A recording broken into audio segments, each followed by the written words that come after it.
What is up, guys? It is MMA with Musty, and I'm coming back at you guys with another prediction video for Saturday night. We'll be previewing the second fight on the main card. It is a fight between two dangerous women. I'm about to butcher both of their names, but it's okay. You guys should know what I'm talking about. We got Yana Kunitskaya against Julija Stolairenko. I don't know why I said that with like a accent, but I did. Anyway, listen, I'm going to be quick with this one. Watch the film on both the fighters. What do we know about Yana? We know about Yana, lots of UFC experience. She's been in there with the best. She's been in there with Cyborg.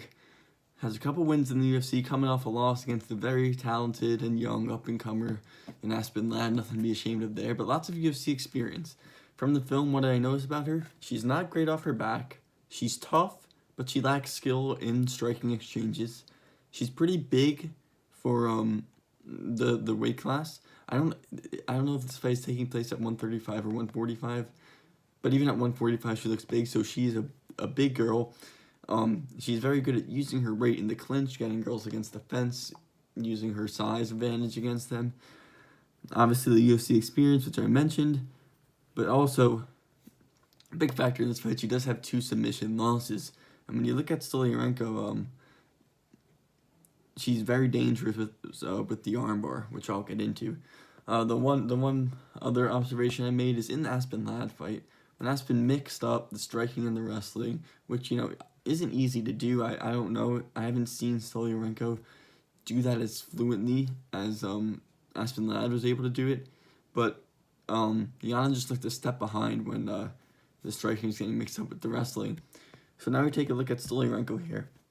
She's coming off a big win where she became the Invicta FC 135-pound champ. You guys don't know what Invicta is? It's basically the premier women's fighting organization, MMA, outside of the UFC. What I noticed, well, her fight against Lisa Verzosa for the vacant bantamweight women's title in Invicta, it was an absolute bloodbath. Go watch that fight if you haven't seen it. The mat, the canvas, it starts white, but and it's almost the middle is entirely red. Crazy fight. Anyway, so she's wild and violent. She comes out, she throws jumping punches, jumping kicks, whatever. She's wild, she's violent. Her arm bars, she has so many armbar wins on her record. If you pull up her Sherdog, you will be able to see that. So you gotta watch out for those. She is slightly smaller. I think she'll be at a size disadvantage in this fight. But she's only been finished twice and it was at the very beginning of her pro career. Has not been finished in a while. So this fight, I think that while Yana, if she fights a good smart fight, she should be able to capitalize on the wild Stolairenko. But I just think Yana's the favorite. I mean, Stolairenko's the favorite in this one for a reason, considering she's never fought in the UFC. I don't think Yana will be able to throw anything on the feet that will really be able to slow down Stolairenko. I haven't seen that from her. And I just think that Yana will prove too much. I mean, Stolairenko will prove to be too much for Yana. I expect her to catch her with an armbar on the ground. That's my prediction. I think it's a very close matchup. It could go either way, obviously. We haven't seen Stolairenko in the UFC, so her competition in the past is questionable. I think, though, she's too tough. She's too violent. And on the ground, she's pretty slick with the armbar. She's pretty skilled. I'm gonna have to go with Stolairenko on this one.